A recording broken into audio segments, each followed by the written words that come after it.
옆에 계신 분들하고 인사하시고요. 인사하시는 동안에 스크린은 내려옵니다.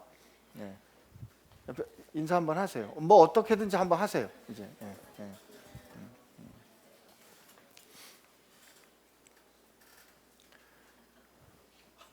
스크린이 되게 내려오면 소리가 나는데.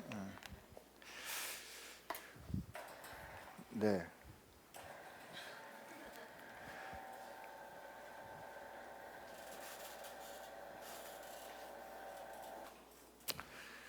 제가 별로 인기가 없어서 인기 있는 분을 한번 모시고 왔어요. 우리 이제 영적 예배란 그 무엇보다 확실한 영적인 일입니다. 그죠? 그러나 우리가 그 영적인 일을 할 때 하나님께서 우리에게 이제 특별히 오늘 읽은 말씀, 우리 너무도 잘 아는 말씀인데, 주님께서 우리가 결정적인 순간에 우리로 하여금 세상의 현실 앞에 마주서게 하시는 겁니다. 오늘 그 세상에 마주서게 하신다의 뜻이 무엇인지 오늘 한번 같이 묵상을 할 텐데요. 그 전에 그럼 우리가 지금 여러분과 제가 살고 있는 세상, 서울에서 새 예루살렘을 살아야 되는데 서울은 도대체 요즘 어떻게 불리는가? 이렇게 불려요. 헬조선으로 불려요.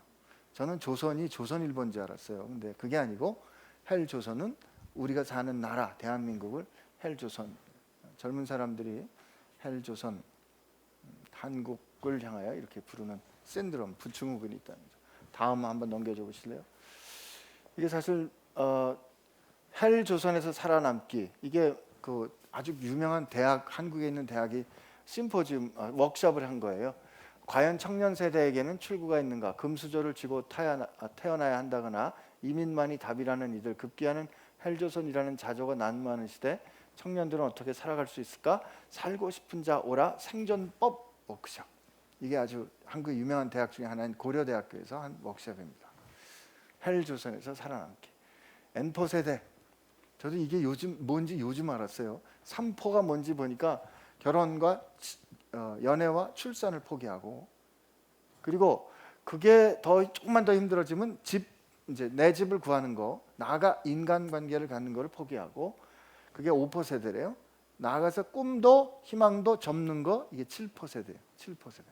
3포 세대, 5포 세대, 7포 세대. 그게 지나면 그다음부터는 숫자를 헤아리기 어려우니까 우리 무리수할 때 N포 세대 되는 N포 세대. 이게 요즘 젊은이들이 자기를 부를 때 이렇게 부르는. 다음, 한국 사회학에 이제 새로운 이론이 생겼죠, 그죠? 스푸놀로지라고, 수저론이 생겼어요. 태어날 때 금수저를 이제 영어 속담은 자기들이 쓰는 말은 은수저를 물었다 그랬는데, 다음 한번 주세요. 이 스푼 기준표가 있더라고요. 그래서 이제 다야 수저부터 해서 요즘은 요 밑에 똥 수저도 있어요. 근데 이제 이건 별로 읽고 싶지 않은 거니까 온라인 커뮤니티와 SNS 상의 수저 계급 기준표가 있어요. 동수저, 흑수저는 자산 500만 원 미만 혹은 가구 연수입 200만 원 미만. 그다음에 여기보다 더 기가 막힌 게 있는데요. 다음 주세요. 흑수저 빙고 게임이 있어요. 제가 이거 해봤는데 저는 확실히 흑수저로 태어났더라고요. 옛날에 우리 집에 다라이가 있었고 부모님 전기공 안 했고 집에 장판 뜯긴 것도 있었고 브라운관 티가 없었어요. 빙고예요. 예. 흑수저 빙고 게임. 다음. 그래서 이제 그 20대, 30대 중에 3명 중에 1명이 할 수만 있으면 한국 떠나고 싶다는 거죠. 나 여기서 살기 싫다는 거죠. 한국을 뜨고 싶다. 근데 예수님 뭐라고 말씀하시냐면, 다음, 갈 거 없다. 갈 거 없다. 이제 올려주세요. 갈 거 없다.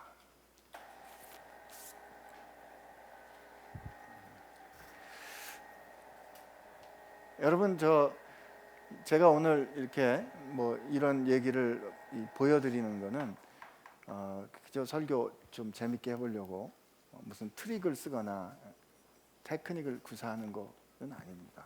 이걸 제가 그냥 말로 해볼까 하다가 사실 이거는 요즘 저 미디어상에 이런 이미지들이 또 돌아다니고 어쩌면 우리 시대를 살고 있는 젊은이들 마음 가운데 이런 생각들이 있는 거죠. 지금 한국 사회를 향해서 헬조선이라고 말하고 또 다른 말로는 노답 사회라고 말한다. 답이 없다는 거죠. 그 이제 제가 그 말을 그 노답 사회를 또 이렇게 드러내는 말이 노오력이에요. 노오력. 이거 뭔지 아는 분 있어요? 젊은이들은 안 되는데 노력의 반대말이 노오력이래요. 제가 사실 이건 저 기사 신문 기사인데요. 노오력이란 가용 자원을 최대한 효율적으로 동원하는 노력과 달리 탈법과 합법의 경계, 개인 능력 한계치의 경계를 넘나들게 하는 무리수이다. 개인이 아무리 노력해도 현실은 노답 사회인데 이 사회적 문제를 개인 자질과 윤리의 문제로 환원한 비난이 바로 노오력이라고 지은이들은 지적한다. 그렇기에 삶의 불안정을 체득하고 불평등을 일상적으로 체험하는 청년들이 취업과 연애와 결혼과 출산 등을 포기하는 것의 진짜 의미는 사회적 노력으로 문제를 해결할 수 있다는 믿음은 사라지고 사회를 통한 해결을 오히려 불공정한 것으로 취급하게 되었다는 것이다. 이게 제가 이제 기사를 코트한 건데 노오력의 배반이라는 책을 그 사회학자들이 쓴 거에 대한 뭐 일종의 서평 같은 겁니다. 노력하면 되겠지 는 생각에 대해서 젊은이들은 노력해도 안 돼라는 생각을 가지고 산다는 겁니다. 그게 오늘 말씀하고 무슨 상관입니까? 라는 질문이 드실지도 모르겠어요. 사실 이런 시대를 살아가고 있는 게 혹은 이런 사회가 지금 교회가 자리 잡은 맥락인 거죠. 교회가 지금 우리 교회된 여러분과 제가 이 상황 가운데 이 맥락 가운데 놓여 있는 거예요. 근데 우리 교회는 세상을 향해서 뭔가 끊임없이 메시지를 주고 있습니다. 어떤 메시지를 줘요? 어떤 메시지를 줘야 합니까? 돌이키십시오. 삶의 방법, 걸어가던 길을 돌이키십시오. 새 하늘과 새 땅이 새로운 삶의 길이 열렸습니다. 그렇게 살지 않아도 됩니다 하는 새로운 삶의 길을 증언할 책임이 우리에게 있어요. 왜요? 주께서 그 일을 행하셨고 그 일이 시작됐다라고 선언하셨고 그 일을 이루셨고 그게 사실이고 그것을 증언할 책임을 여러분과 제게 주셨기 때문입니다. 그럼에도 불구하고 지금 교회가 전하여 주는 메시지는 혹여 이런 세상이니까 이 세상은 그래봐야 결국 답이 없으니까 그러므로 우리가 이 세상 그냥저냥 잘 살고 그냥저냥 잘 견디고 그저 우리 죄 문제 해결받고 있다가 죽은 다음에 천국 갑시다.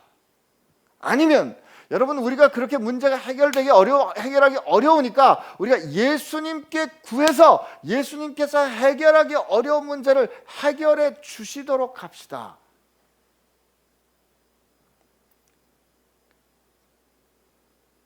예수 믿고 예수 천당 불신 지옥 하든지 아니면 우리가 예수 믿고 축복 받든지의 메시지가 혹시 교회를 통해서 지금 전해지는 것이 아닌가. 그러니까 젊은이들은 혹은 이 사회를 살아가고 있는 많은 사람들은 복음에서 답을 못 얻는 겁니다. 그러니까 이제 안 나가는 거죠. 교회 안 나가는 거죠. 근데 오늘 읽은 이 오병이어의 기적은 사실 굉장히 신나는 서사예요. 이거 인생에 이런 일이 있으면 얼마나 좋겠습니까? 근데 우리가 예수님께서 얼마 안 되는 거 가지고 이렇게 승법 번식도 증식도 이런 게 없죠. 그냥 어린 한 아이의 런치박스 점심 식사 가지고 2만 명 가까이 되는 사람을 먹이는 증식. 이게 얼마나 경제적입니까?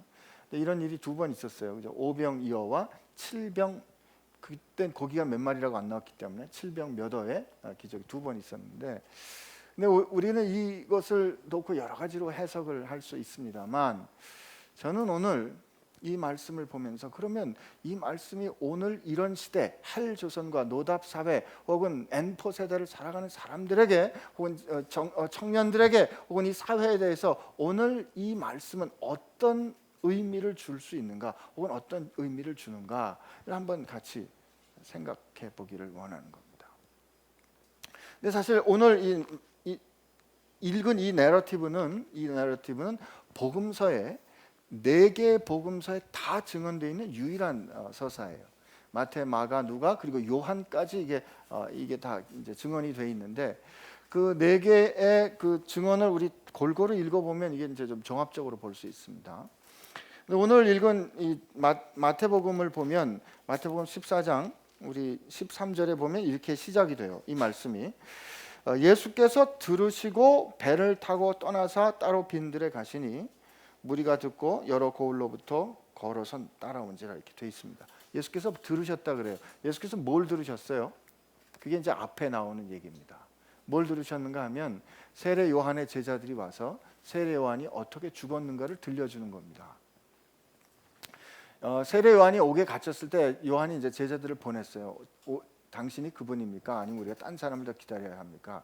그랬더니 예수님께서 제자들에게 너는 여기서 본 것을 가서 보고 들은 것을 가서 그에게 증언하라 라고 말씀하시면서 이사야 61장에 있는 그 예수님 이사야 보지 못한 사람이 보고 저는 자가 걷고 하는 그 놀라운 회복의 역사가 지금 예수님을 통해서 이넥트되고 현실화되고 있다는 그것으로 예수님이 메시아이라는 것을 대신 대답하는 그 증언을 하게 하시잖아요. 그리고 결국 세례 요한은 넌 그냥 그리고 사실 세례 요한이 그렇게 보낼 때는 지금 자기가 억울하게 옥중에 갇혔는데 자기 상황에 대해서 뭔가 말씀을 그래도 해주셔야 될 것 같은데 말이죠. 근데 예수님은 세례 요한에 대해서 침묵하십니다. 사람이 풀어주지 않을 때는 적어도 네가 거기 갇혀 있는 의미가 뭐야?라고 해석이라도 해주시면 차라리 편할 텐데 거기 침묵하세요. 그냥 어쩌면 그렇게 모르시는 것처럼 딱 묻는 말에만 대답해요, 그죠? 세례 요한이 오시리가 당신이면 당신입니까? 아니면 우리가 딴 사람 기다려야 합니까? 그랬더니 가서 너희는 가서 본 거를 전하라 하고 그냥 끝내신단 말이에요. 제가 세례 요한의 그 자리에 있다 그러면 야 나에 대해서 그래도 뭔가 한마디 해주실 수 있을 것 같은데 그러나 그 대답도 없이 그 설명도 없이 지금 이 상황은 어떻게 돼요? 세례 요한은 정말 부조리하게 말도 안 되게 죽는 거예요. 헤롯이 자기 생일잔치에 자랑하니까 그죠? 헤로디아가 그 딸을 보내가지고 얼마나 그 딸이 요염하게 춤을 추고 그냥 눈에 마음에 혹 들게 춤을 췄으면 네가 원하는 건 내 나라 절반이라도 떼어주겠다. 이 나라 절반이라도 떼어주겠다. 이거는 내가 손에 장을 지자 하는 이런 관용적 표현이에요. 내가 꼭 들어줄게. 무슨 부탁이든지 꼭 들어줄게. 내 나라 절반이라도 떼어줄게. 그랬더니 뭐라고요? 엄마가 들은 말들 세례 요한의 목 베어 그 머리를 소반에 받쳐 쟁반에 받쳐서 나에게 주십시오. 이라는 정말 잔혹하고 무정하고 부조리한 그런 부탁을 하는데 그 부탁이 그냥 그대로 이루어지지 않습니까? 그 부탁이 그렇게 현실이 되고 세례 요한이 죽고 난 다음에 제자들이 세례 요한의 시신을 수습해서 그를 장사 지내고 난 다음에 온 거예요, 예수님께. 근데 마가복음과 누가복음의 상황을 보면 요 일이 있기 전에 예수님께서 12제자들을 사역을 보내십니다.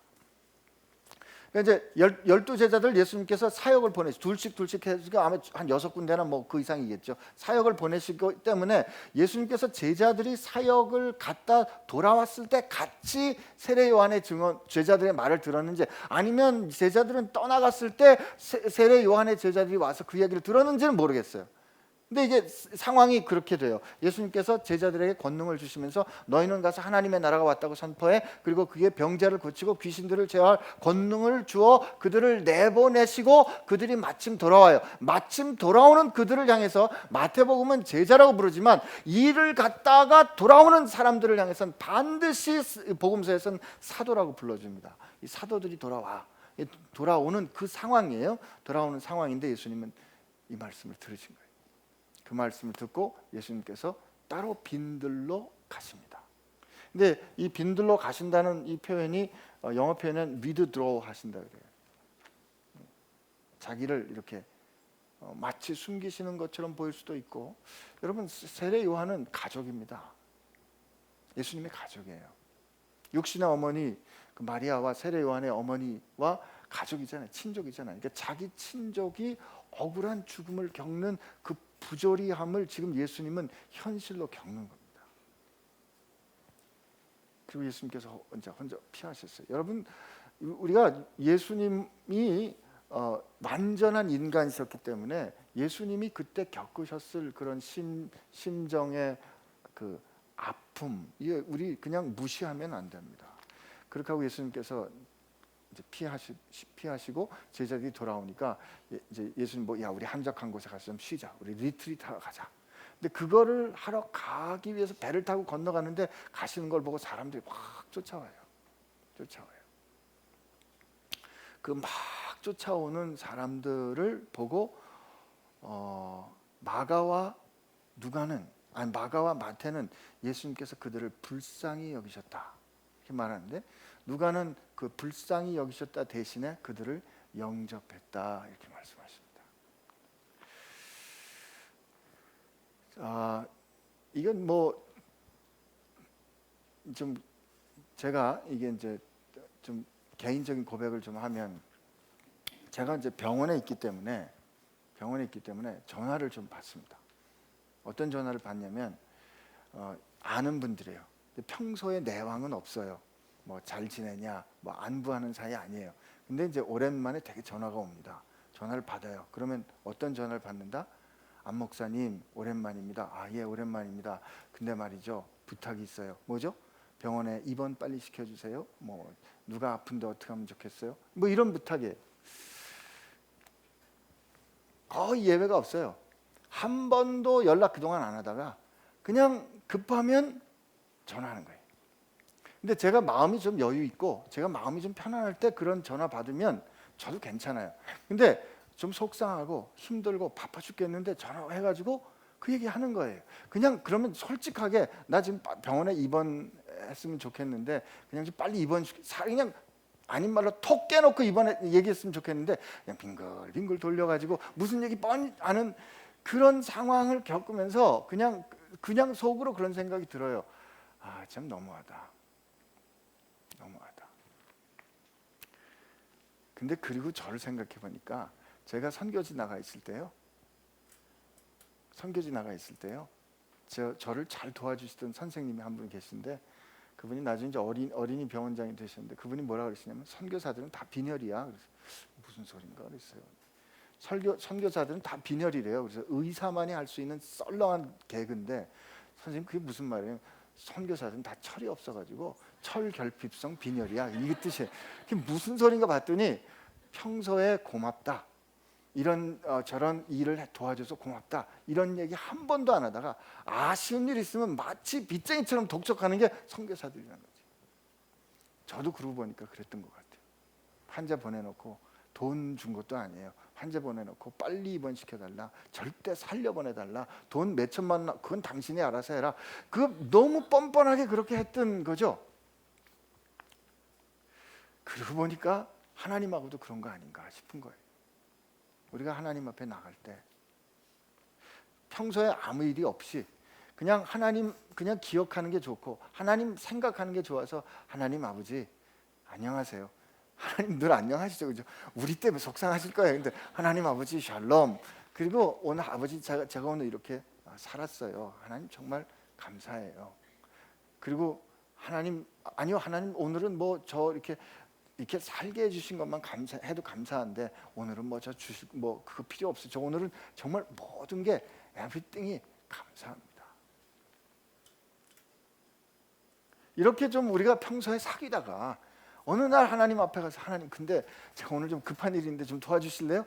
그러면 그럼 내가 도와주지 그러시잖아요. 근데 우리가 그러지 않는다 이거예요. 평소에 잊어버리고 살다가 하나님 뭐라고 좀 그러지, 좀 계세요, 좀 재밌는데 왜 자꾸 전화하세요?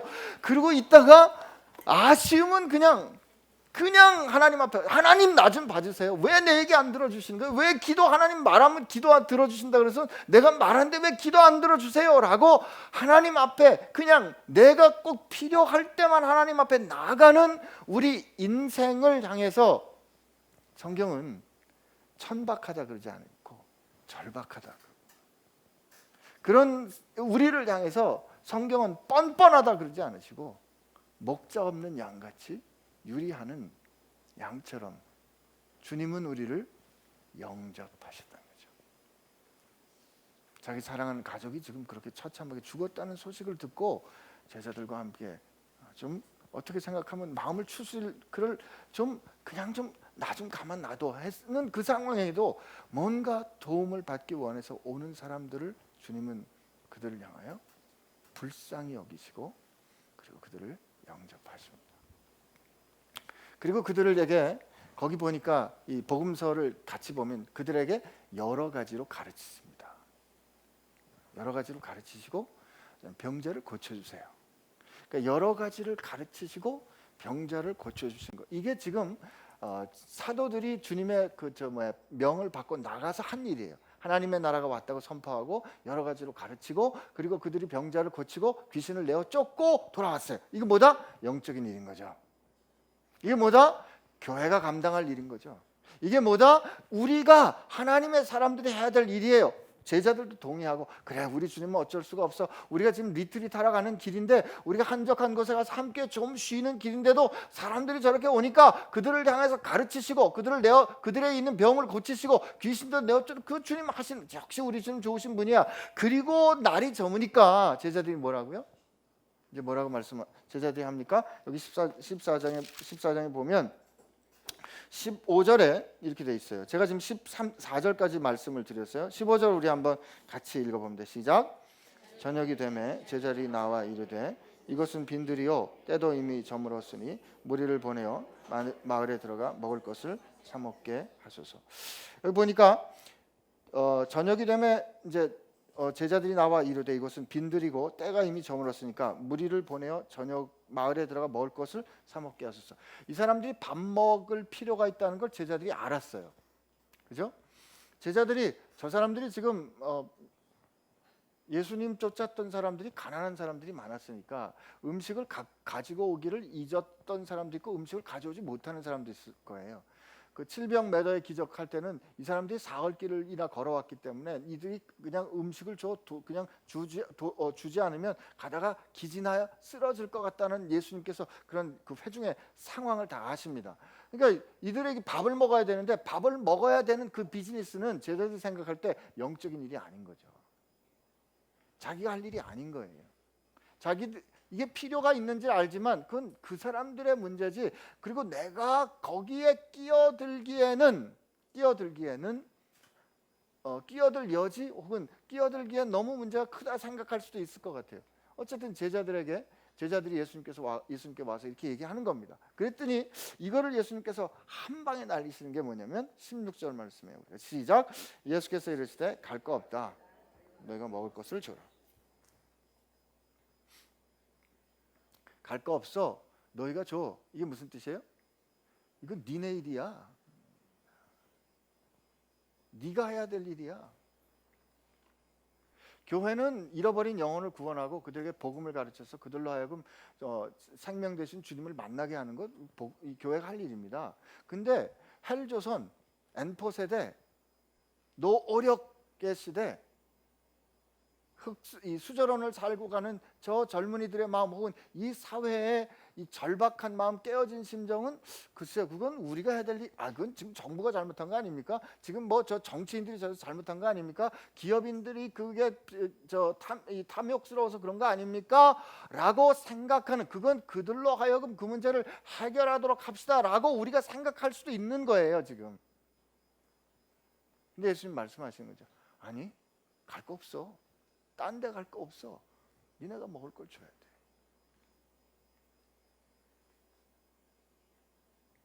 여러분 지금 이 헬조선의 문제는 다른 데 갈 데가 없어요. 눈을 씻고 찾아보세요.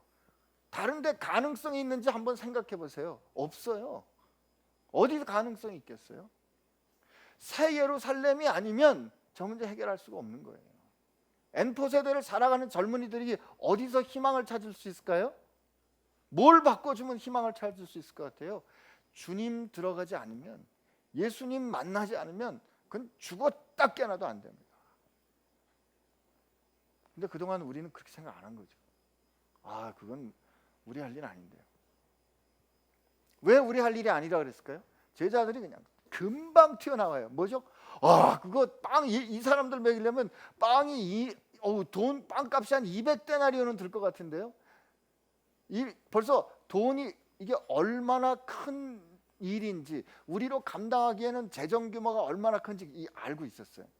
이 사람들 다 먹이려면 이거 안 돼. 이거 감당 안 돼. 돈 그렇게 안 돼. 그리고 돈이 있다고 한들 이 빈들에서 그들이 어디 가서 우리가 빵을 사겠어. 그런데 보세요. 여기 사람들이 서로 자충하는, 서로 맞지 않는 말이, 이들을 지금 여기가 빈들이니까 이들을 돌려보내요. 빵을 먹을 걸 먹게 합시다라는 뜻은 지금 이대로 돌려보내면 사실 대책이 없는 거예요. 근데 그냥 가라 그러는 거지. 대책 없이 내보내자는 게 이들의 대책이었어요. 근데 그거가 예수님께서 갈 거 없어, 니네가 먹을 걸 줘 하는 순간에 속에서 다 튀어나오는 거예요. 문제가 왜 얼마나 복잡하고 우리가 사실 이거 하려니 얼마나 어렵습니다. 이게 이래서 어렵습니다라는 게 다 튀어나오는 거죠. 그죠?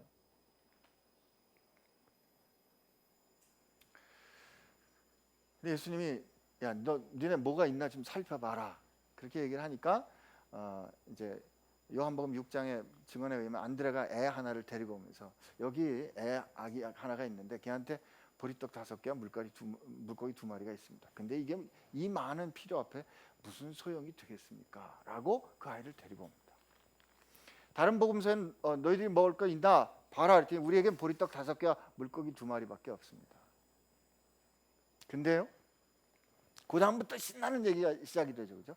물고기 2마리와 보리떡 5개를 예수께서 그 손에 받으시고 축사하시고 그 떡을 떼기 시작하니까 이제 우리 그 다음에 읽은 대로 아는 대로 기적이 일어나는, 모든 사람이 다 만족하고도 남았어요.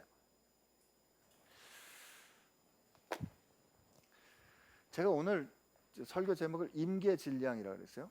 영어 한마디 할게요. 이게 크리티컬 매스라고 그래요. 크리티컬 매스라고 그러는데, 이 크리티컬 매스가 뭐냐면 핵폭발이 일어나려면 그 안에 핵폭발 반응을 유도하는 그 물질이 있어야 돼요. 그 물질이 있는데 그 물질의 그 종류, 밀도, 또 그 물질의 양, 이게 중요해요. 이게 어느 정도 일정한 매스가 될 때, 어느 정도의 양이 되면 이게 그다음부터는 이게 연쇄 반응을 일으키는 아주 기폭제가 되는 거예요. 근데 그 일정한 양이 될 때까지는 그 안에 물질이 있어도, 핵반응 물질이 있어도 일어나지 않는 거죠. 제가 그 핵 원자로 그게 한 봉 하나가, 그게 저도 이렇게 좀 찾아보니까 봉이 6개 들어가면 핵반응이 안 일어나는데요. 근데 7개 들어가기 시작하면 핵반응이 일어난다는 거죠. 이거는 조금 의미가 다릅니다만, 여러분 항아리 물을 채우다가도, 제가 그런 환자들한테도 그런 얘기 많이 들어요. 어제까지 멀쩡했는데 오늘 갑자기 나빠졌대요. 그게 뭐냐면, 이게 물이 찰랑찰랑 이렇게 물이 차질 때까지, 물이 들어갈 때는 이게 안 넘어요. 근데 물이 찰랑찰랑 할 때는 한 방울만 탁 떨어지면 왁 넘는 거죠. 그죠? 그 왁 넘는 게 이게 임계치를 넘어설 때 왁 하고 넘어서는 게, 이거를 크리티컬 매스라고 해요. 크리티컬 매스. 오늘 이 2만 명을 다 먹일 수 있는 그 크리티컬 매스가 뭐였어요?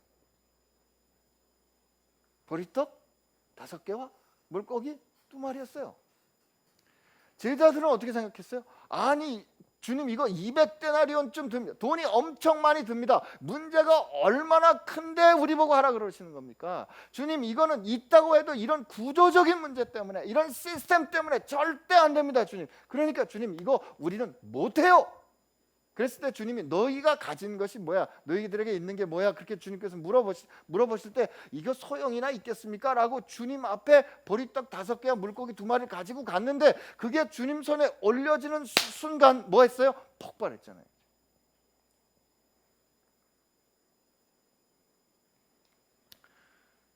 저는 이렇게 상상을 한번 해봤어요. 요즘 우리가 살아가는 동안에, 우리가 그동안에 대한민국이 급속 성장을 해오면서 규모의 경제를 많이 경험했어요. 그러니까 기본적인 투자가 커지면 커질수록 장기 비용이 줄어드니까 규모가 커야 된다. 규모가 크면 효과적이다. 규모가 커야 영향력이 있다. 교회도 커야 된다. 그러니까, 그죠? 제가 다른 분들한테 우리 베이직 교회 설명을 할 때 우리 베이직 교회는 성도들이 와가지고 변화되는 성도들이 많아요. 아 그래요?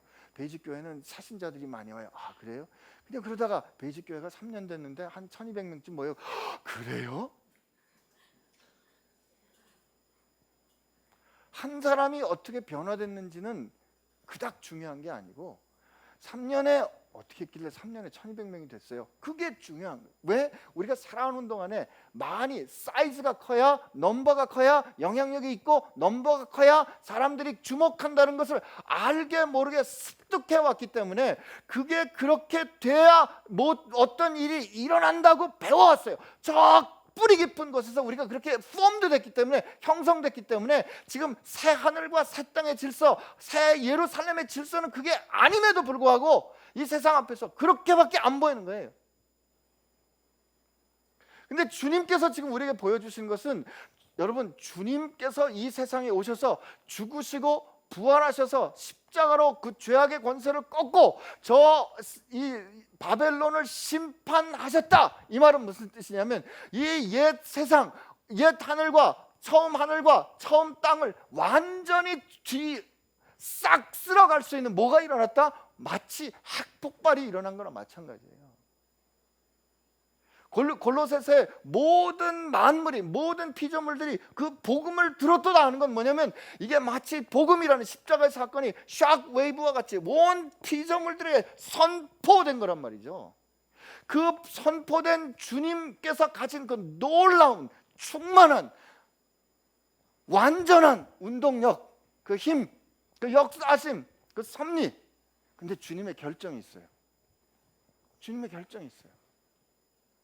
그 결정이 뭐냐면, 그 완전한, 그 이미 충만하신, 이미 완성된 주님의 승리를 우리 삶 가운데 현실화할 때 마치 물방울 한 방울과 같은, 보리떡 5개와 물고기 2마리와 같은 누군가의 헌신이 덧붙여지기를 결정하셨다. 여기 놀라운 비밀이 있는 거죠. 여러분과 제가 뭘 할 수 있을까요? 라고 생각하는 그때, 아니야, 갈 거 없어, 너한테 지금 뭐 있어, 그거 좀 가지고 와봐. 그럴 때 우리가 주님 앞에 이게 소용이 되겠습니까? 하고 주님 앞에 올려드리는 그게 뭐가 된다? 크리티컬 매스가 되는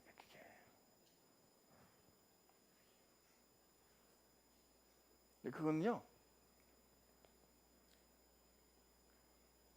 믿고 그렇게 하는 사람은 그걸 누릴 거지만, 안 믿는 사람은 그 충만함 가운데 있음에도 불구하고 절대 못 누리는 겁니다.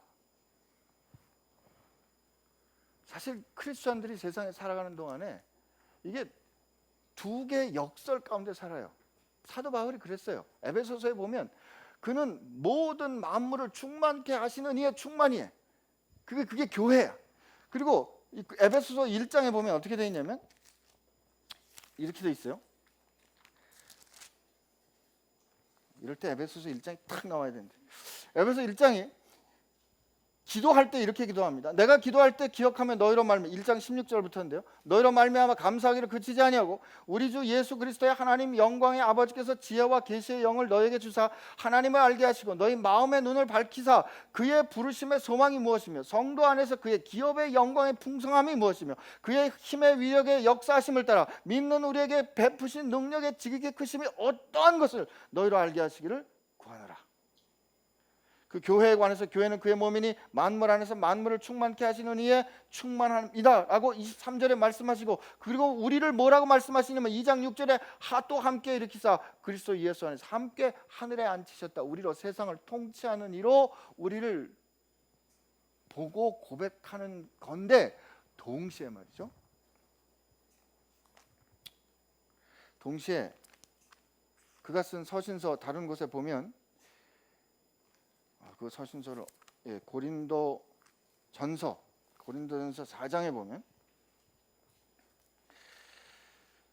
고린도전서 4장 9절에 이렇게 됐어요. 내가 생각하건대 하나님의 사도인 우리를 죽이기로 작정한 자같이 끄트머리에 두셨으며 우리는 세계 곧 천사와 사람에게 구경거리가 되었도다. 우리는 그리스도 때문에 어리석으나 너희는 그리스도 안에서 지혜롭고 우리는 약하나 너희는 강하고 너희는 존귀하나 우리는 비천하며 바로 이 시각까지 우리가 줄이고 목마르며 헐벗고 매맞으며 정처가 없고 또 수고하여 친히 손으로 일을 하며 모욕을 당한 즉 축복하고 박해를 받은 즉 참고 비방을 받은 즉 권면하니 우리는 지금까지 세상의 더러운 것과 만물의 찌꺼기 같이 되었다. 이 세상의 더러운 것과 만물의 찌꺼기 같은 게 여러분 하천이 썩을 때 물이 부글부글 썩을 때 그 부글부글 썩는 그 물 위에 둥둥둥 떠다니는 부유물 찌끼가 바로 이 만물의 찌꺼기 같은 거예요. 지금 사도 바울에게는 하나님께서 우리를 이 만물을 충만케 하시는 이의 충만함이 바로 우리 자신인데, 그리고 하나님이 우리 이 세상을 통치하도록 우리를 하나님의 보좌 옆에 우리가 앉아서 지금 통치하는데, 앉아서 통치하는 그 현실과 동시에 우리가 세상의 만물의 찌꺼기와 같이 이 세상 속에서 아무런 영향력도 미칠 만한 어떤 영향력을 줄 수 있을 만큼의 볼륨이나 그 영향력을 줄 수 있을 만큼의 어떤 위압적인 권세를 가진 그런 존재가 되지 못하는 현실을 동시에 말해주고 있는 거예요. 그런데 예수님께서 이런 현실, 우리가 이 세상 앞에서 이 엔포세다와 헬조선 앞에서 우리가 어떤 것도 할 수 없을 것 같은 그런 무력감 앞에 있을 때, 그럴 때 주님께서 뭐라고요? 갈 거 없어. 지금 너희들에게 있는 게 뭐야? 그걸 가지고 좀 와봐. 그걸 가지고 하나님 앞에 나갔을 때 그것을 통해서 주님께서 폭발을 일으키신단 말이죠. 세상을 뒤집는 역사를 일으키실 겁니다. 주님은 이미 그 충만함으로 역사를 시작하셨어요.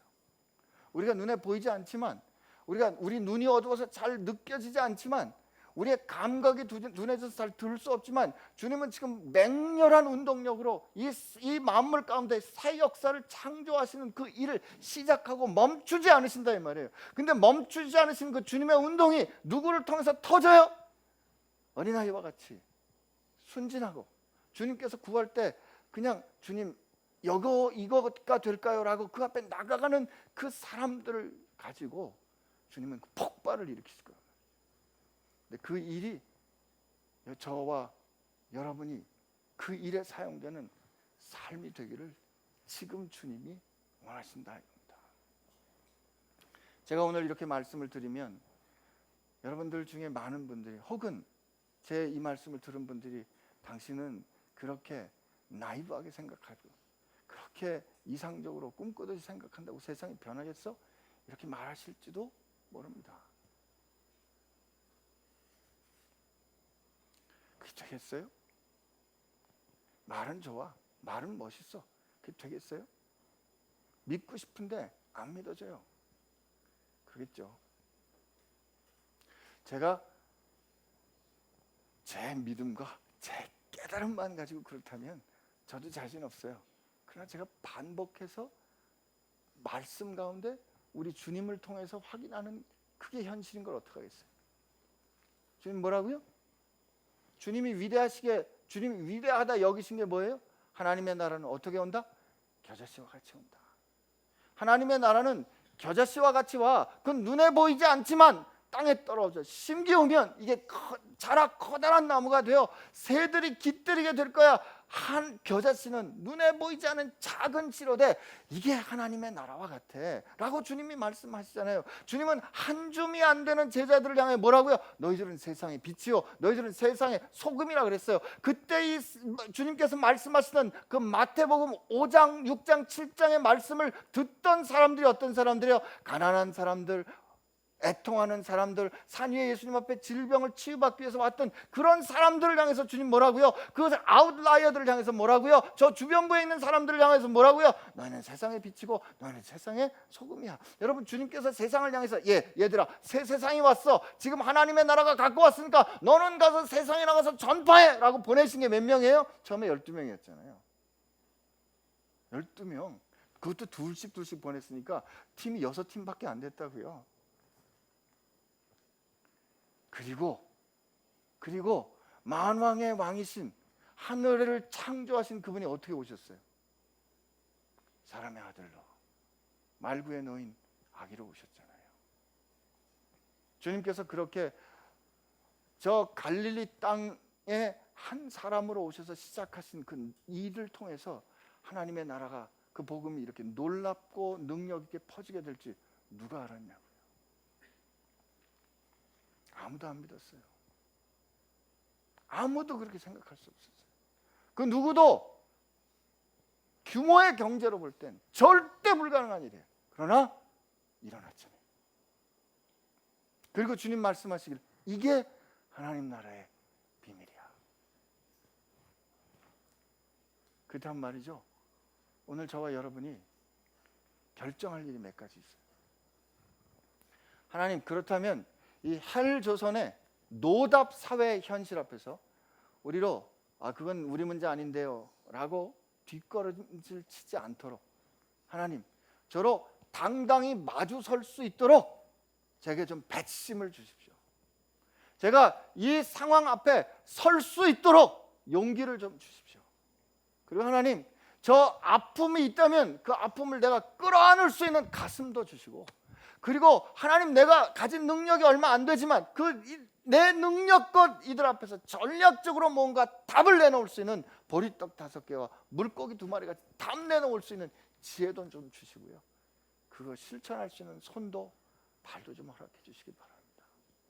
주님, 여러분께 제게 구하는 거 큰 거 아닙니다. 큰 거 아닙니다.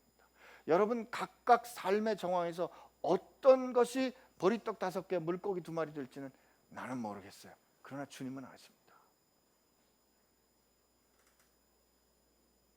그때 그 아이가 그렇게 응답했기 때문에 놀라운 폭발이 일어났단 말이죠. 우리가 다음에 다시 만날 때 이번 한 주간 사는 동안에 주님 손에 들려진 보리떡 5개와 물고기 2마리와 같은 여러분의 나눔, 여러분의 드림이 땅을 진동케 하는 그 오래된 문제를 뒤집어 놓는 폭발을 일으키는 크리티컬 매스, 그게 되기를 축복합니다. 여러분에게 비밀이 있는 게 아니라 이미 충만하게 이 세상을 뒤집고 계시는 주님께 비밀이 있어요. 그런데 주님이 여러분을 기다리신다. 그 폭발이 일어나는 스파크로, 그 크리티컬한 결정적인 매스로 여러분들의 그 보잘것없는 헌신을 기대하고 계십니다.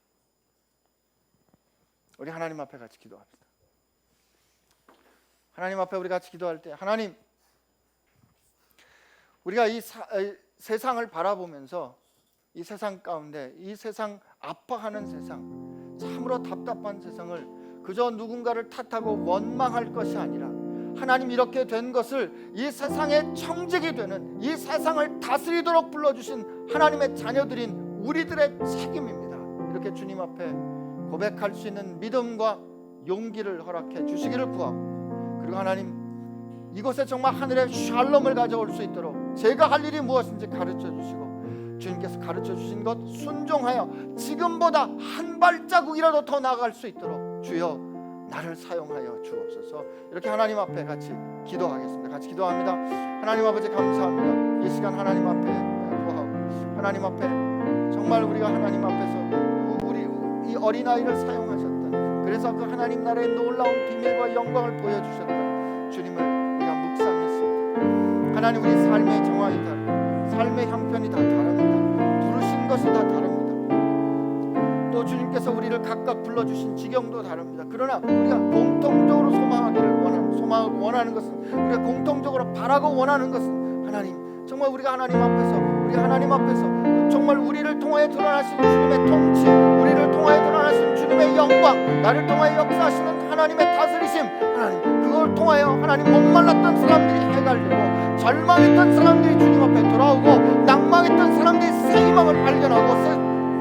소망을 발견하고 회복되는 역사, 하나님, 그것을 우리가 소망하고, 그것이 가정이 됐든 관계가 됐든 사업이 됐든, 하나님, 이전에 없던 일이라도, 하나님, 나로 하여금 한 가지라도, 지극히 작은 일이라도, 물 한 대 접고 같은 일이라도 실천할 수 있는 사람, 그 영적인 사람 되게 하여 주옵소서. 영적인 일이란 희한한 말을 하고 남들이 못 보는 것을 보는 것, 그것이 영적인 것일 수도 있겠으나, 그러나 오늘 내 삶의 정황 가운데서, 내 삶의 자리에서 주님이 원하시는 그것에 물 한 대접과 같은 순종을 해 올리는 것이라 주 앞에 고백합니다. 주님, 오늘 우리로 하여금 이 세상으로부터 도망치는 사람들이 아니라 세상, 아파하는 세상에 치유를 가져오고 목말라 하는 세상에 시원한 생수 되신 주님을 증언하고, 저 배고파하는 사람들에게 영원히 배고프지 않은 생명의 떡 되신 주님을 하나님 증언할 수 있는 그 참된 능력, 그 참된 영적인 능력을 가진 사람들 되고 싶사오니 주여, 부족한 저희들을 긍휼히 여겨 주셔서 그렇게 세워 주시옵소서. 하나님, 우리가 이렇게 모일 때 이곳에서만 하나님의 임재를 느끼는 것이 아니라 흩어져 있을 때, 세상에서 아무도 나를 알아주는 것 같지 않은 그런 자리에 있을 때 오히려 주님의 임재를 강력하게 느낄 수 있는 사람들 되게 하여 주시옵소서. 하나님, 우리가 세상에 흩어져 사는 동안에 이 아픈 세상을 치유하는 오병이어와 같이 정말 주님의 놀라운 영광을 폭발과 함께 드러내는 통로 되게 하여 주시고, 그것이 주님의 뜻이라면 우리 삶 가운데 이루어질 줄로 믿습니다. 주님 감사합니다. 사랑합니다. 예수님의 이름